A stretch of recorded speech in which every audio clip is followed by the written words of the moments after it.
costumo dizer mesmo que indígena não filosofa, né? Essa coisa de filosofia é coisa de ocidental, é, completamente fora da casinha, né? É, porque se a gente pensar que a compreensão que o indígena tem sobre o tempo passa pelo imediato, pelo agora. E quem vive o presente não tem tempo para se preocupar em criar soluções psicanalíticas, psicológicas, psiquiátricas, psicólicas para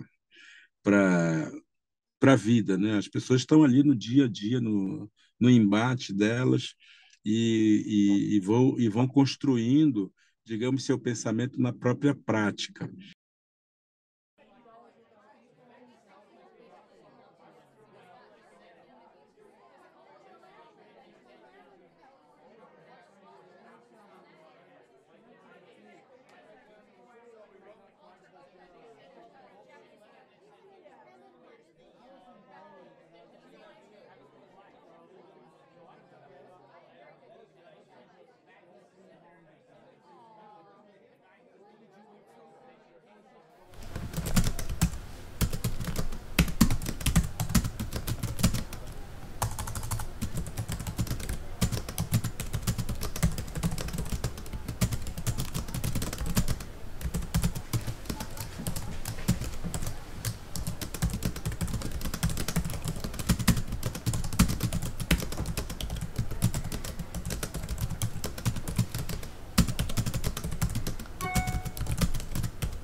Daniel, como é que se fala, para começar a nossa entrevista aqui, como é que se fala bem-vindo na sua língua? Então, normalmente a gente usa muito a expressão chipatoboré, que é uma saudação de boas-vindas. Pato Boré. Chipato Boré. Então, Chipato Boré ao canal Inconsciente Coletivo. Isso, chipatoboré. Chipato Boré, a nossa série sobre saúde mental, parceria com a Fundação Tid Setúbal. Daniel, a gente está pensando, eu pensei aqui em fazer uma entrevista, uma conversa em três blocos. O primeiro tratando sobre a saúde mental da população indígena e depois partindo para tentar estabelecer uma conexão entre os saberes tradicionais, ancestrais indígenas e a psicologia e a filosofia, que foram temas de estudos seus, né, na sua graduação e licenciatura, e por fim falar um pouco do componente educacional e de perspectivas. Muito assunto, né, Daniel? Mas vamos lá. Saúde mental. Saúde mental. O que que pode ser dito a respeito da saúde mental da população indígena? Então, Mois, eu diria assim que, desse ponto de vista, o nosso povo está mais maluco do que antes, né? Tá um povo meio desequilibrado. O que sempre prevaleceu entre os indígenas é justamente uma busca de equilíbrio entre corpo e mente. Você sabe que o povo indígena não faz essa separação, né, entre corpo, mente, espírito. Tudo é uma coisa só. E isso gera o equilíbrio das relações, equilíbrio na compreensão da nossa existência, equilíbrio no nosso jeito de lidar com o mundo e nosso jeito de lidar com a própria vida, né, com a finitude da vida. Então, é um povo que não se angustia, né, ou pelo menos não tem nenhuma uma outra angústia a não ser mesmo tentar viver e viver bem o seu presente, o seu momento. Isso, a meu ver, tem muito com a compreensão que nós temos sobre o tempo, né, sobre a nossa permanência, sobre a ideia de que nós estamos de passagem. Isso, no caso do povo Munduruku, tem muito a ver com a ideia de nós estarmos sermos nômades, né? e o nomadismo ele gera em nós uma certeza, né? De que nós estamos de passagem nesse mundo e que uma hora qualquer isso acaba. Então a gente não fica se apegando muito na existência como um projeto para se tornar eterno, né? Isso tem, como eu disse, tem muito a ver com a própria ideia de tempo, né? O tempo presente, o tempo hoje, o tempo agora, que não é uma descoberta dos povos indígenas, do ser humano desde sempre, desde que ele esteve conectado com a natureza, né? E que por algum motivo, em algum momento, ele criou essa desconexão e acabou tendo que gerar muito mais coisas do que ele necessita. Né? Isso, dando um salto no tempo, pensando no tempo hoje, no tempo presente, no atual, a gente vê como essa farsa, né, que foi sendo criada, de que nós precisamos ter coisas para ser felizes, foi gerando esse desequilíbrio. E se os povos indígenas, ao longo da sua história, e aí não dá para generalizar muito, porque são processos históricos diferentes, mas se a gente pensar que tem povos com 500 anos que ainda têm essa mesma 500 anos de contato, né, com a sociedade, ainda tem essa mesma busca por um bem viver, por uma vida que seja em completude, em integração com a natureza, mas já está, digamos, necessitado das coisas da cidade, né, dos objetos e da tecnologia e tudo mais. Tem aqueles povos que têm 200 anos, 100 anos, 50 anos, 10 anos. Tem povo que está sem nenhum contato com essa loucura e que ainda assim costuma ser vítima, né, dessa busca insana que o Ocidente foi patrocinando ao longo da sua história. Então, eu diria assim que, do ponto de vista histórico, o nosso povo nunca teve angústia mental, né, por ter coisas, por buscar coisas e por achar que a sua felicidade está ligadas ao acúmulo de bens. Agora, nós vivemos nesse tempo hoje, e esse tempo hoje nos remete para a necessidade de termos alguma coisa, né, de termos um contato permanente com essa tecnologia que nos obriga a ter bens, que nos obriga a viver num contexto urbano, né, e que, portanto, também vai nos arrastando para essa loucura. De modo que tem muitos indígenas, sim, que hoje já se pensa empresário, já se pensa empreendedor, já se pensa profissional, já se pensa dentro dessa sociedade para ser mais um dentro dela. Né? E isso vem, claro, de uma constante opressão mental, né, que vem de longo tempo, e isso tem gerado, sim, algumas inquietudes, algumas doenças, né, alguns incômodos dessas populações, e tem, inclusive, né, afetado mesmo a psicologia, né, o inconsciente dessas populações. Então, é assim que eu vejo a coisa. E você usou a palavra maluco, no começo. Para dizer que o mundo está maluco, que a gente está mais maluco, mas por força dessas questões todas que estão postas, né, que eu acabei falando. Nós estamos menos, eu diria, os povos indígenas estão menos equilibrados por conta justamente dessa loucura que a sociedade ocidental está impondo para uma cultura que não se baseia na mesma noção de tempo, na mesma noção de riqueza, na mesma noção de propriedade privada, né? Então isso gera uma angústia, como gera em todo mundo, na sociedade também não indígena, né? Que todo mundo quer ter alguma coisa, todo mundo quer possuir, todo mundo entende que ser feliz é ter coisas. E isso também está afetando as populações indígenas. Quando se fala em epidemia de suicídio, também eu sei que não dá para generalizar, Daniel? Eu sei que não, mas isso posto, o que vem à sua mente?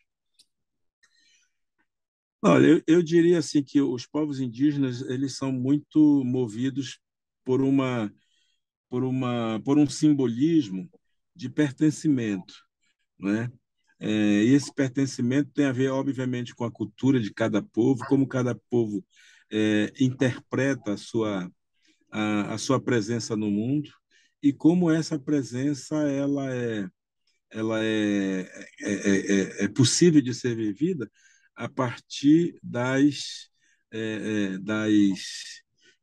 continuidade, né, daquilo que se tem, né? Então, muitos jovens, por exemplo, sendo educados dentro de uma cultura específica, uma cultura indígena, uma cultura ancestral, eles, quando se deparam com as outras culturas e com as necessidades que se criam, que se geram, às vezes se perde exatamente essa característica simbólica deles. Então, óbvio que muitos deles têm menos, é, talvez menos capacidade de lidar com essas questões e às vezes cometem suicídio. Lembrando que isso é uma reflexão minha, não é? Porque tem muitas outras questões que estão envolvidas nisso. Quando a gente pensa nos Guarani Kaiowá, que é onde o suicídio entre a juventude é maior, né? Aparece mais, né? Eles têm toda uma leitura espiritual da vida deles. Então, isso também tem que ser levado nessa consideração, nessa totalidade, porque pode parecer um ato extremo, mas também pode ser como uma solução, né? Tem que ver cada povo como é que entende o seu lugar no mundo, para a gente poder entender o porquê que leva, o que leva alguém cometer um ato de suicídio, que é um ato extremidade, né? Um extremismo, eu diria, né? Na nossa angústia, sei lá. Essas angústias estão presentes também nas sociedades indígenas. A questão, em que medida a questão do território permeia esse contexto? Você falou do nomadismo também, que eu achei interessante, né?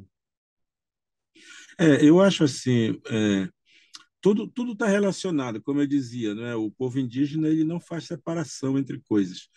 Na nossa cultura está determinada por ela, pela cultura, de que nós precisamos ter território. Nós precisamos ter espaço para poder fazer com que a nossa cultura ela se reproduza, para que ela aconteça, para que a nossa compreensão de existência ela faça sentido, né? Para que tenha espaço sagrados aonde os nossos seres primeiros, nossos pais primeiros criaram o mundo. Tudo está voltado, ligado ao território, nossa ideia de território. Se um território é invadido, se um local sagrado é destruído, se os velhos, que são os guardiões dessa memória, são massacrados, são desprezados, obviamente que isso vai afetar toda a pedagogia desse povo. E, portanto, a juventude, às vezes, não tem mais referências para poder se sustentar, né? Então, e isso passa muito pela ideia de que o indígena entende a natureza como um ser vivo, até porque é um ser vivo, né? Entende a nossa integração com esse ser vivo, né? Uma integração e uma interação de compromisso, né? Portanto, se a gente perde esse chão, se a gente perde esse chão simbólico, a gente perde também a nossa capacidade de resistir, né, de resistir aos ataques e à imposição de um outro sistema.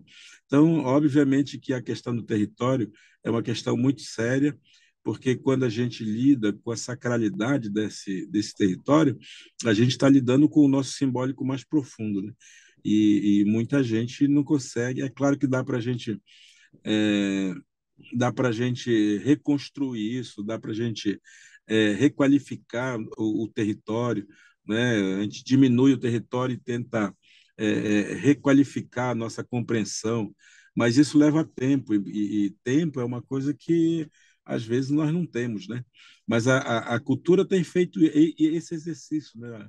Ao longo da trajetória de cada povo, tem feito esse exercício de se readaptar, readequar, se atualizar para os momentos atuais. E o que não tem sido fácil, que tem levado, portanto, a muita gente ao suicídio. É, e qual que é o que espaço existe para o indígena hoje na sociedade do homem branco? Como ele é e como ele deveria ser? Olha, não existe um espaço, na verdade, né? Esse espaço não nos é dado, ele é conquistado, né? É um espaço que as sociedades indígenas têm procurado tomar o protagonismo nas próprias mãos para fazer o Estado brasileiro olhar para os povos indígenas. Eu não estou falando da sociedade como um todo, porque a sociedade como um todo ela tem é, uma relação meio dúbia com os povos indígenas. Ao mesmo tempo que adora, que gosta, também detesta, odeia, né, não quer, porque as ideias que foram introjetadas na mente do povo brasileiro como um todo é a ideia que vem sendo sustentada pelo próprio Estado ao longo da história. Então, uma coisa que vai mudar na cabeça do brasileiro tem a ver com as políticas públicas e tem a ver com como o Estado brasileiro, não governos, né, mas o Estado brasileiro, ele se posiciona com relação aos povos indígenas. Para você ter uma ideia disso, em 1988, quando a Constituição foi aprovada e os direitos indígenas foram conquistados, foram colocados ali na Constituição, a partir daí as ações do Estado brasileiro se modificaram. E houve uma mudança no olhar da sociedade brasileira sobre os povos indígenas, como povos que já estavam aqui, têm o direito a uma anterioridade, né, e, ao mesmo tempo, têm o direito a ter direitos. Portanto, é um cidadão brasileiro, precisa ter todos os direitos garantidos de educação, de saúde, sendo que são brasileiros diferenciados por conta justamente da cultura. Isso foi, digamos, a iluminação que a Constituição trouxe e que isso gerou algumas políticas públicas favoráveis para que a sociedade brasileira olhasse o indígena não como estorvo, como vinha sendo feito até então. Só que o Brasil não é para principiante, a gente sabe, e foi se modificando, os governos foram chegando e foram meio que, ou alguns foram melhorando essa relação, mas outros que vieram depois desses acabaram detonando. A partir de 2016, 2013, eu diria até, né, já houve uma outra relação do Estado brasileiro com os direitos indígenas e que isso foi novamente entrando num decrescente muito grande, de modo que hoje a gente escuta novamente os discursos que foram reproduzidos à exaustão nos últimos 500 anos, né, de que o índio ele não tem direito, que o índio é um selvagem, que o índio é um atrasado, que o índio atrapalha o progresso e o desenvolvimento, ainda que a gente já tenha trabalhado esses conceitos, ainda que a gente já tenha tentado fazer com que as escolas mudem o seu foco, né, de tratamento do tema, ainda que a gente tenha avançado 3, 4 passos para frente, nos últimos tempos, nos últimos 5, 6 anos, houve um retrocesso de 200 passos para trás. Então, o espaço existe, o território é também dos povos indígenas, mas o discurso hegemônico, o discurso do Estado brasileiro, representado por determinados governos, acabam fazendo com que a sociedade volte atrás e ela comece a relembrar o jeito como ela tratava. Aí vem os preconceitos, vem os racismos todos que voltaram para a sociedade brasileira, né? A sociedade brasileira estava superando essa essa página ruim da história, né? E agora isso está novamente latente nas pessoas, porque é como se não tivessem deixado a gente manter essa essas visões negativas, né, escondidas. Até porque eu acho Essa que o ideia Brasil, de de que o fato. índio precisa ser civilizado, né? A ideia de que o índio precisa ser civilizado. Não, então, é uma luta civilizatória, né? O indígena já mostrou que ele é civilizado dentro da sua compreensão de civilização. Exato, Agora, o discurso hegemônico quer impor que existe só um tipo de civilização e que exato. se a gente não for aquilo que eles querem que a gente seja, a gente é marginal. A gente precisa ser perseguido, a gente precisa ser integrado, que é o discurso que o atual governo fez muito, né? De integração do índio à sociedade brasileira, que é um discurso dos militares dos anos 60 e dos anos 70. Quer dizer, novamente eu digo, nós entramos numa espécie de looping, né? De looping, assim, de que estamos retomando ideias que já haviam sido ultrapassadas, né? E aqueles que ajudaram a ultrapassar essas ideias, hoje também, às vezes, estão do lado do adversário, né? Não estão do lado positivo, né? De trazer uma visão positiva para essas relações. Então, o indígena tem espaço na sociedade por conquista, né? Tem direitos, a Constituição garante. O risco que nós tínhamos até as últimas eleições era de que, se o atual governo se reelegesse, ele provavelmente ia mexer completamente na Constituição e ia arrancar todos os direitos que a sociedade brasileira conquistou ao longo do tempo. Ainda bem, e pela força, eu diria, dessa consciência um pouquinho melhor que os brasileiros têm, né, a gente conseguiu evitar uma catástrofe maior. Você, que recado você tem para dar para o Lula? Olha, eu acho assim que, na verdade, o Lula ele se comprometeu demais durante a campanha e eu acho muito difícil ele conseguir cumprir tudo aquilo que ele prometeu. Ele se aliou com muita gente, eu acho que fez o papel dele como político, claro, mas se aliou com muita gente e essa gente vai cobrar conta disso tudo, né? Como já está acontecendo na montagem do governo, né? Todo mundo quer um quinhão disso tudo. E o risco sempre é esse, né? Quando você distribui para partidos que não têm lá um histórico muito limpo de atuação na sociedade, o risco é que essa prática, não é, uma prática de corrupção e tudo mais, continue acontecendo. Eu quero crer, Do ponto de, e se eu pudesse. do ponto de vista da política pública, direcionada aos povos originários, que eu pergunto o seu recado. Não, eu sei, mas eu faço essa análise de uma maneira geral, porque eu tenho a impressão que é uma coisa só, é um governo único. Então, você vai mexer numa coisa, vai mexer na outra. Até que ponto aqueles que apoiaram o governo Lula, a eleição do governo Lula, que tem uma relação muito direta com o agronegócio, vai permitir que uma política de demarcação de terra ela aconteça. Vão permitir que se faça a aprovação, queira Deus que aconteça, a aprovação do o novo Estatuto dos Povos Indígenas. Né? Vai realmente considerar positivo a criação de um Ministério dos Povos Originários. Então, as coisas estão ligadas, elas não estão desconectadas. Eu queria muito crer que o Lula vai cumprir as suas promessas de campanha, de criar o tal ministério, mas também, coisa que ele não prometeu, obviamente, porque ele sabe muito bem no vespeiro que está mexendo, ele não prometeu é, valorizar a FUNAI, ele não prometeu demarcar terras, né? Coisas que são mais difíceis do ponto de vista institucional de fazer.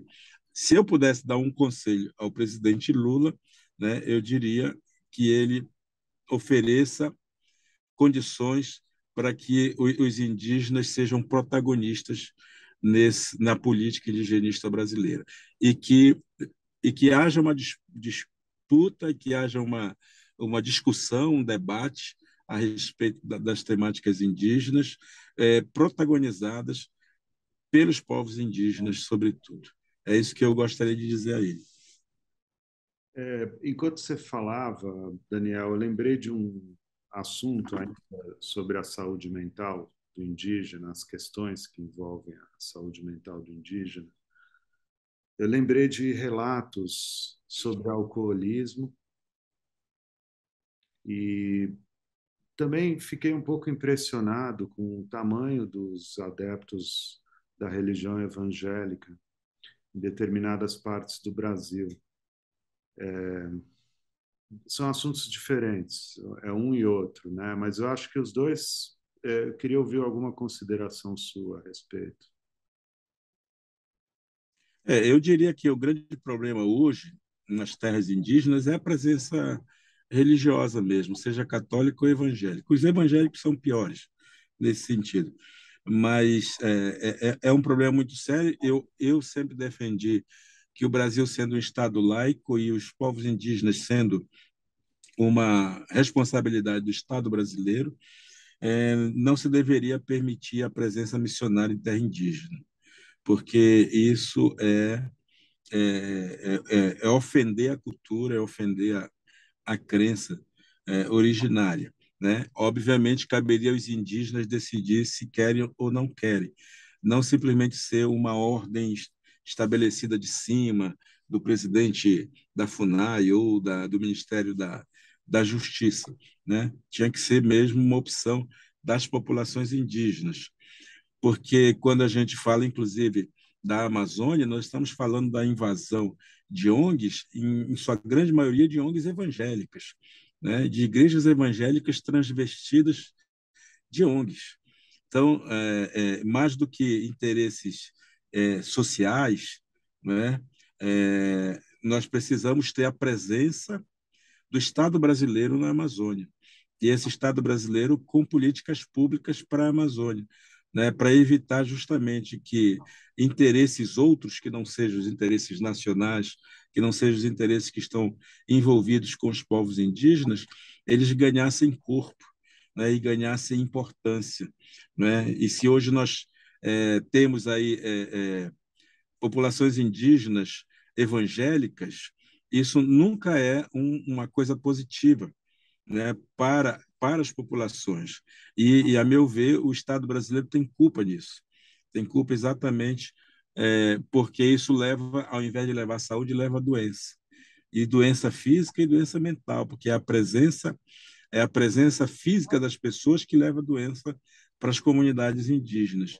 E é a presença espiritual ou religiosa com uma mentalidade conservadora, conservadora não, retrógrada, né, que tem afetado muito as crenças das populações indígenas. Então, embora eu não seja radical com relação à presença de ONGs na Amazônia, essas ONGs precisavam passar por uma auditoria para ver até que ponto elas estão prestando um serviço para as populações amazônicas em geral, ou quais outros interesses que estão ali colocados, né, para que o Brasil possa avaliar mesmo, né, o que a gente quer da Amazônia. E a questão do alcoolismo? Então, o alcoolismo já vejam que como eu falei, é uma coisa integrada, não é? Quem leva o alcoolismo são os fazendeiros, os garimpeiros, o pessoal os madeireiros, né? O pessoal que quer convencer os indígenas a venderem a sua terra, a venderem, a doarem, a ajudá-los a desmatar, ou descobrir aonde tem aluviões de ouro, etc. e tal, né? Então, para isso é oferecido o álcool, né? E como se fosse uma coisa assim meio que premeditada, em seguida vem a religião dizendo que vão lá atuar para acabar com o alcoolismo em terra indígena, né? E sabe-se que, historicamente, muitos pastores iam para as aldeias indígenas, para os territórios indígenas, na verdade, descobrir onde é que havia o ouro, onde é que havia o metal precioso que eles queriam, mais do que fazer pregação em nome de uma divindade, eles iam atrás do grande Deus, o grande bezerro de ouro, né? Que sempre foi tão rejeitado pelas Sagradas Escrituras. Então, o alcoolismo ele é resultado de uma invasão, né, de uma invasão, seja uma invasão dessa turma, né, que quer explorar a riqueza, mas também a invasão da própria cidade, né, com os seus encantos, com as suas seduções, com o seu comércio, com as suas bijuterias, né, a sedução que foi sendo levada para as aldeias. Lembrando sempre que não foram os indígenas que foram para a cidade, foram as cidades que vieram para cima dos indígenas. Então, e aí é uma luta desigual, né? E às vezes o alcoolismo é uma alternativa. E aqui eu não quero, obviamente, fazer a defesa, né, do alcoolismo, mas acaba às vezes sendo uma alternativa que vai gerando outros problemas dentro das comunidades, né? As pessoas acabam sendo seduzidas pela cachaça, pela pinga, pelo álcool em geral, pelo vício em geral, porque em muitos casos também tem lugares que consomem outras drogas ilícitas, né? Por conta do tráfico que passa por ali, por conta das plantações que existem, sobretudo nas regiões da Amazônia e no Nordeste brasileiro, né? Tudo isso acaba virando, porque os indígenas não fazem a plantação para vender, né?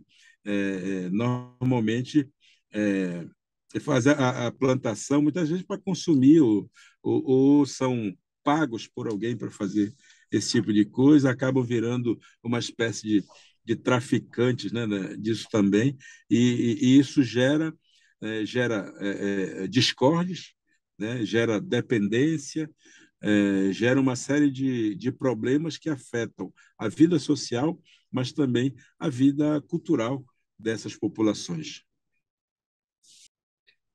Tem, É.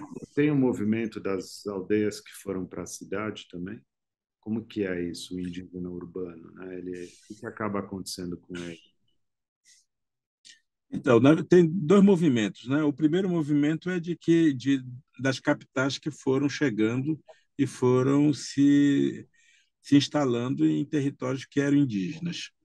E para não deixar barato isso, muitos indígenas permaneceram vivendo nos bairros, em determinados bairros das grandes capitais. Isso existe em Belém, existe em Manaus, existe em Campo Grande, existe em Cuiabá, né? Existe em várias capitais brasileiras, agora em Belo Horizonte também, né? Em que as cidades foram se instalando nesses lugares, né? Em São Paulo isso é muito muito latente, né? É, porque está aí aldeias que estavam afastadas do centro de São Paulo, ou desse centro mais econômico e tal, e hoje elas estão praticamente dentro da cidade, né? São consideradas indígenas na capital. Então, isso foi porque o mercado imobiliário foi se instalando nesses lugares, foram invadindo em alguns casos, né, e foram criando vilas e foram criando bairros nesses lugares. Então tem essa coisa. E tem a outra questão, que é a questão da perseguição que os indígenas sofreram em seus territórios. Sobretudo quando a gente fala dos indígenas do Nordeste, né, que o Nordeste sempre foi um lugar assim bastante icônico nisso, porque o coronelismo foi muito muito grande nessas regiões, e o coronelismo passava justamente pela compra ou pela ameaça, né, das pessoas, dos sertanejos nesses lugares. E entre os indígenas não foi diferente, né? Muitas populações indígenas se viram obrigadas a migrar para as capitais, justamente por conta dessa perseguição que sofriam dentro dos seus territórios tradicionais. e eles acabaram migrando. Muitos deles acabaram vindo para São Paulo, inclusive, né? Muitos nordestinos, muitos indígenas do Nordeste acabaram vindo para São Paulo, e na sua maioria são eles que são hoje chamados de indígenas urbanos, indígenas em contexto urbano, né? Justamente que essa relação, né, do indígena no contexto urbano, ela parte mesmo dessa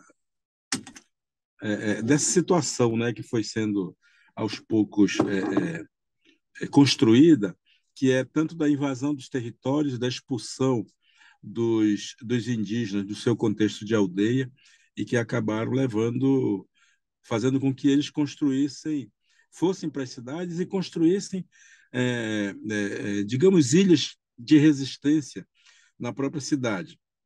Mais do que aldeias, eu acho, hoje, eles são células de resistência, né? Porque justamente estão ali num outro contexto que não, às vezes, não permite que eles reproduzam os seus rituais, a sua cultura do jeito que se faz tradicionalmente. Então, há uma adequação, né, desse novo espaço, desse novo lugar, para que eles possam continuar minimamente atuando, né, como indígenas que são.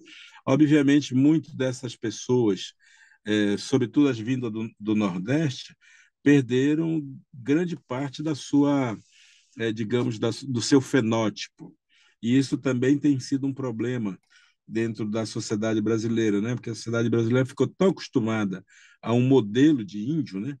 A um modelo globo de índio, um modelo assim estigmatizado, que dificilmente ela consegue olhar para uma pessoa que não tem as mesmas características fenotípicas de um indígena da Amazônia, por exemplo, e reconhecer que ele seja o indígena. E aí vem todo o discurso, né, do ser ou não ser, né, de você não ser mais porque não tem cara, né? E ao mesmo tempo essas populações tentam se reafirmar como indígenas, tentando convencer a sociedade brasileira de que, na verdade, tudo isso foi fruto de uma incompreensão histórica, ou não apenas de uma incompreensão, mas de um fato histórico que acabou detonando suas culturas, e eles tiveram que resistir de outras maneiras. Então, o indígena em contexto urbano hoje é um indígena, digamos, sem características fenotípicas, né? E que precisa, Veste por também isso. como homem branco, né? Ele se veste, as pessoas estranham, Não, exato. né? Era isso mesmo que ia dizer, né? Por conta dessa aparência, né, que eles têm, que são trabalhadores, estão nas fábricas, estão nos lugares, e ali naquele lugar eles são, digamos, cidadãos comuns, né?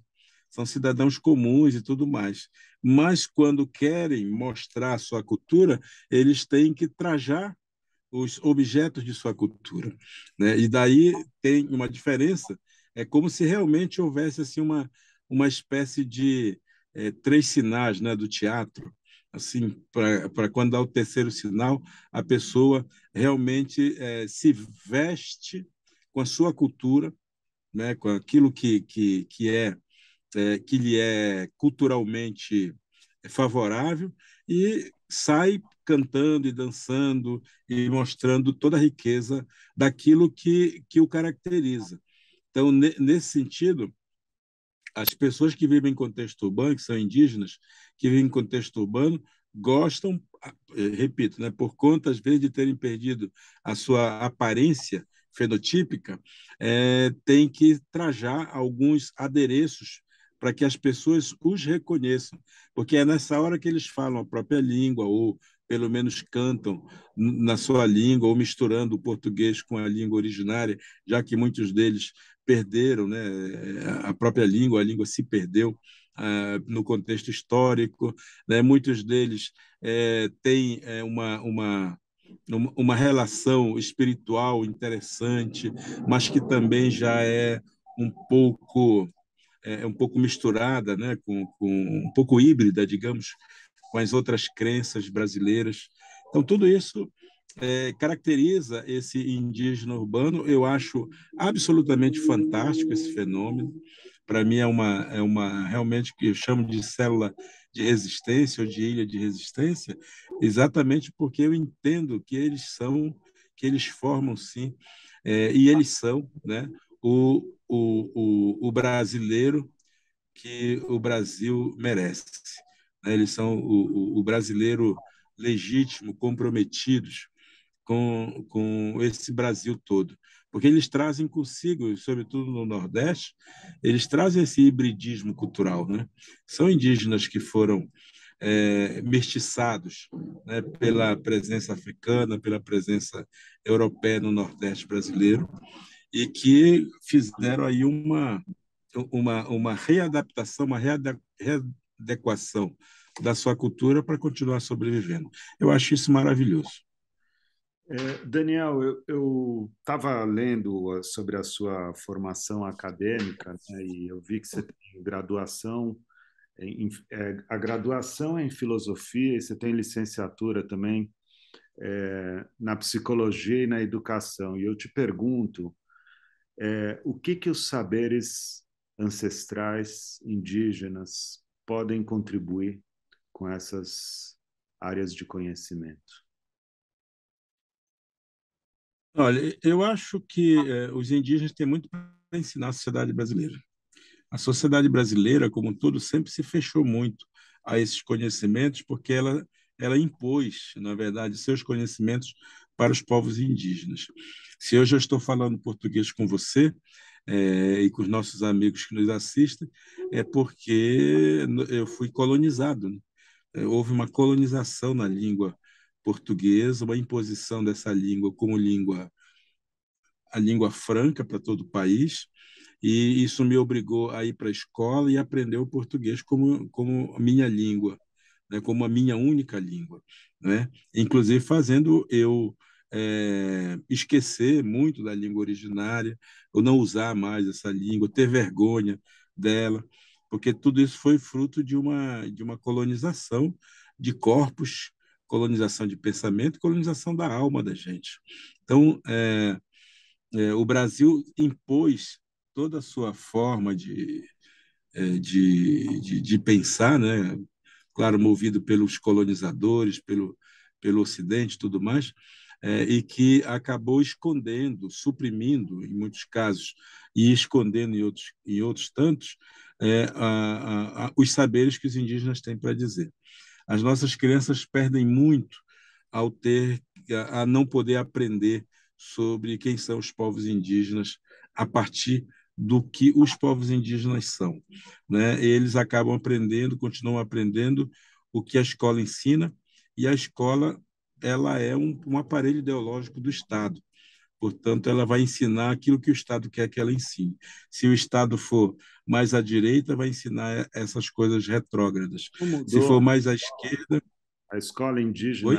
A escola não mudou um pouco? Porque eu encontrei algumas escolas que têm hoje disciplinas sobre a tradição de determinada etnia, e isso é transmitido, esse conhecimento também, ou não? Então, é exatamente isso que eu estou dizendo a você, né? Se é um governo que vai mais para a direita, a tendência dele é tirar isso e colocar só aquilo que o conhecimento hegemônico tem propagado ao longo do tempo. Se é um governo mais à esquerda, como foi, nós tivemos essa experiência no Brasil, os direitos indígenas eles são levados também para a sala de aula, né? E aí se muda o foco de cuidado com a temática indígena. Então, quando foi aprovada a Lei 11.145, que garantiu a temática indígena em contexto de sala de aula, isso modificou muito como as escolas tratavam essa temática, né?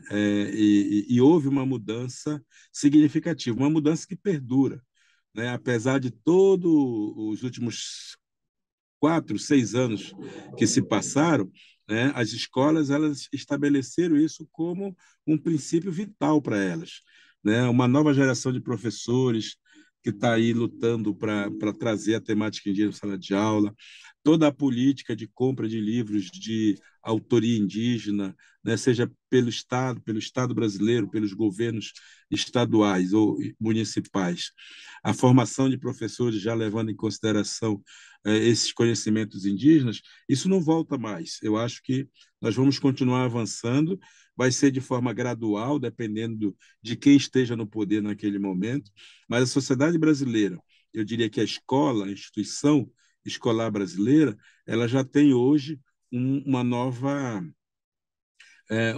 dinâmica. E essa dinâmica está dando resultados, sim.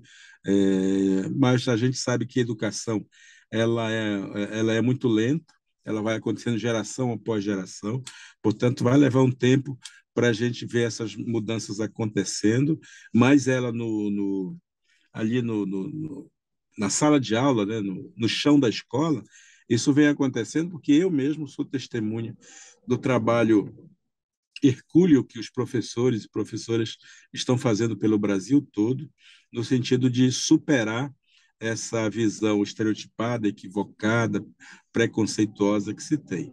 Como eu disse, vai levar um tempo, vai levar mais uma geração, mas certamente isso não tem mais volta.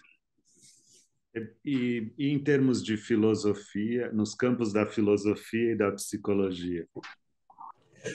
Então, eu diria assim que também com a presença muito mais maciça de indígenas com formação universitárias, conversando com a sociedade brasileira, conversando nos campos universitários, conversando nas instituições, a gente tem percebido que há uma sensibilidade, está aumentando a sensibilidade das pessoas em torno daquilo que é a prática indígena do que hoje nós chamamos de bem viver, né? Ou seja, as pessoas estão vendo que há um pensamento filosófico, embora seja redundante falar isso, né? Mas existe um pensar filosófico entre os indígenas que tem a ver com a sua compreensão de mundo, de vida, de existência, de relação com o meio ambiente e tal. Então, de alguma maneira, também as universidades estão trazendo uma epistemologia, para usar um termo da filosofia, uma epistemologia indígena para o contexto dos cursos superiores. E isso vai modificando também, porque nós vamos começar a averiguar que não é só o Ocidente que cria filosofias, que cria pensamentos, né? Nós vamos começar a perceber que há epistemologias outras que precisam ser trazidas também para a formação de novos pensadores, de novos filósofos.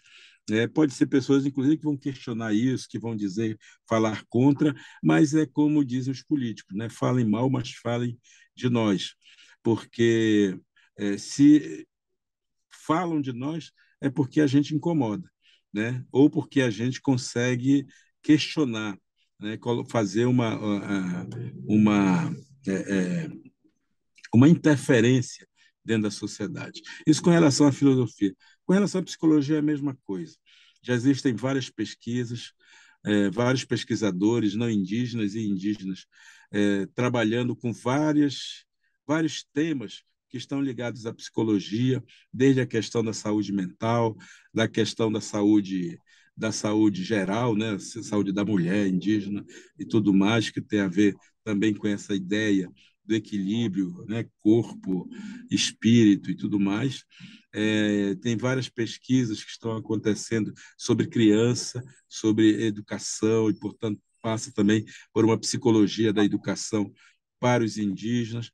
Então, existem várias coisas acontecendo, os próprios conselhos estaduais de psicologia já colocam também, já começam a pensar, a produzir material a respeito do pensar, do sentir indígena, né, do jeito indígena de ser, até porque muitos conselhos por aí de psicologia também atendem, né, pessoas indígenas, né, como nós conversávamos anteriormente, há muita gente indígena que está precisando desse tratamento, desse cuidado, inclusive. E aí precisa ter toda digamos, uma etnopsicologia, se é possível dizer isso, né? Para poder entender como é que esses povos pensam, é, tanto a sua própria cabeça, o seu próprio sentir, o seu próprio pensar e o seu próprio acreditar, para a gente poder dar um diagnóstico, digamos, sobre como é que se pode chegar à cura, né? A uma cura possível, se é que é possível ter cura nesse caso. É, o padrão do consciente, do inconsciente, ele tem algum alcance na cultura dos povos originários ou é uma coisa só? Do mesmo jeito que você me falou que corpo e alma e espírito são uma coisa só. Ora, olha, Morris, eu diria assim, não dá para a gente. Eu costumo dizer mesmo que indígena não filosofa, né? Essa coisa de filosofia é coisa de ocidental, é, completamente fora da casinha, né? É, porque se a gente pensar que a compreensão que o indígena tem sobre o tempo passa pelo imediato, pelo agora.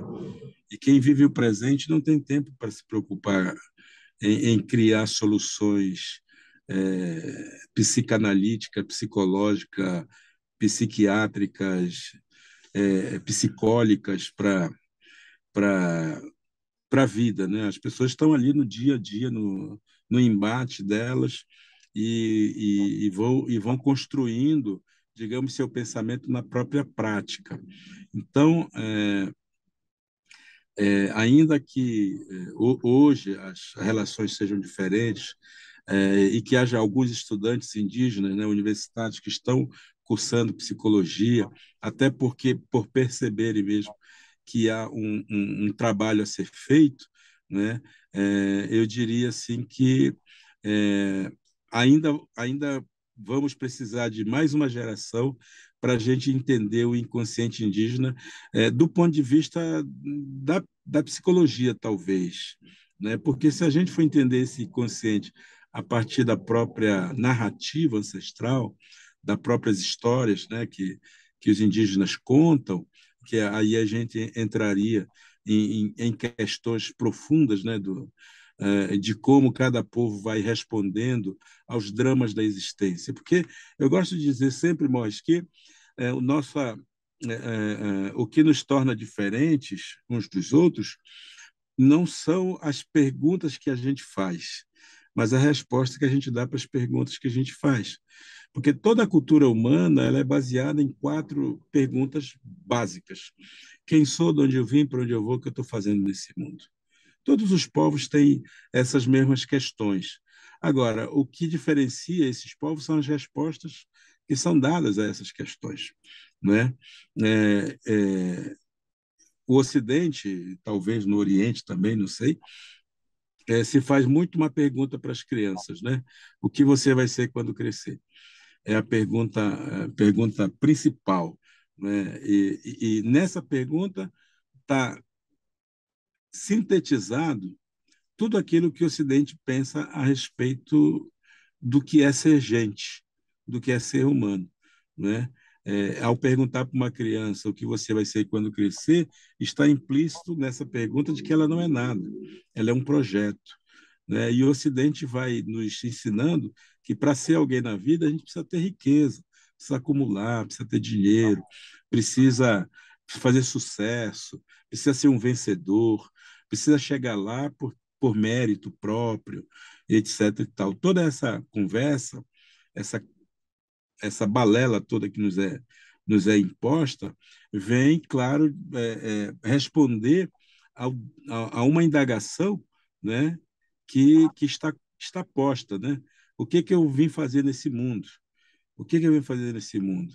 Né? Porque o quem sou eu não interessa, na verdade. O quem sou eu passa a ser um produto para o capitalismo, né?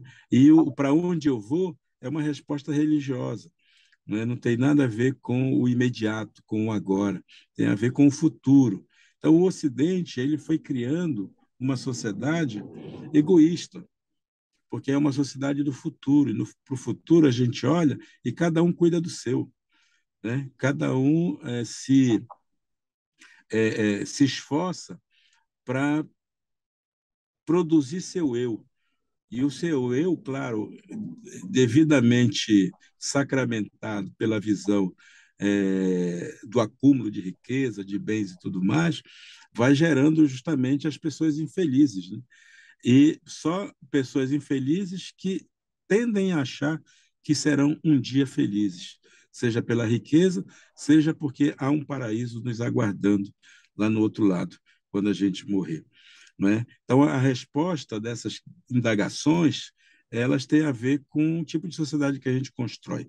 Se a gente pega o povo munduruku e faz essas mesmas perguntas, as respostas são as mesmas perguntas, mas as respostas são outras. E aí a gente constrói todo um modo de vida baseados naquilo que a gente tem com relação à nossa relação com o tempo. E para um Munduruku, né, só existe o hoje, o agora, o presente, não existe a ideia do futuro, né? E, portanto, a gente não fica criando um sistema de pensamento para justificar o porquê disso, o porquê daquilo. É simples. E isso a gente aprendeu com quem? Com a natureza. E a natureza vai nos ensinando, vai nos dizendo o que nós precisamos comer, dormir, né? Onde a gente, como a gente precisa construir a nossa casa, como a gente vai enterrar nossos mortos, e vai explicar que a vida começa e termina, que uma árvore ela tem início, meio e fim, né? Que um passarinho tem início, meio e fim, e que nós somos natureza, também temos começo, meio e fim, e que adianta. E aí eu termino essa minha fala aqui, que eu estou ficando meio assim, animado, mas eu termino com uma frase do célebre pajé Jesus Cristo, que no seu Sermão da Montanha ele indagava: por que você está preocupado com o que você vai comer, com o que você vai beber, com o que você vai vestir? Olhar os lírios do campo, que não ceifam, que não colhem. No entanto, nem Salomão, na sua riqueza, jamais se vestiu como um deles. E termina isso dizendo: a cada dia basta sua preocupação. Ora, isso foi o pajé Jesus Cristo, esse mesmo pajé que todo mundo conhece, que todo mundo adora, que é maravilhoso mesmo, né? E que disse as palavras que meu avô dizia para mim, que o avô do outro parente indígena diz, que o seu avô provavelmente terá dito, ouvido do avô dele em algum momento, porque isso é natureza, isso é natureza. Agora, o que nos torna vaidosos, arrogantes, é isso que nós chamamos de cultura, porque a cultura nos coloca como seres superiores à natureza. E a gente acaba é, provando para nós mesmos que nós somos incompetentes, porque a gente não consegue se relacionar com a natureza continua nos ensinando, né, continua dizendo para a gente que ela vai continuar independente de nós, né, independente do mundo acabar ou não, né, e que, portanto, a nossa experiência de estar vivo simplesmente ela começa a rir da gente, né? A natureza faz isso, ela ri da gente. Tá bom, Morris? Acho que é isso, hein? Nossa, acho que com esse final aí, eu não tenho nem mais o que te perguntar mesmo, viu, Daniel? Para uma conversa.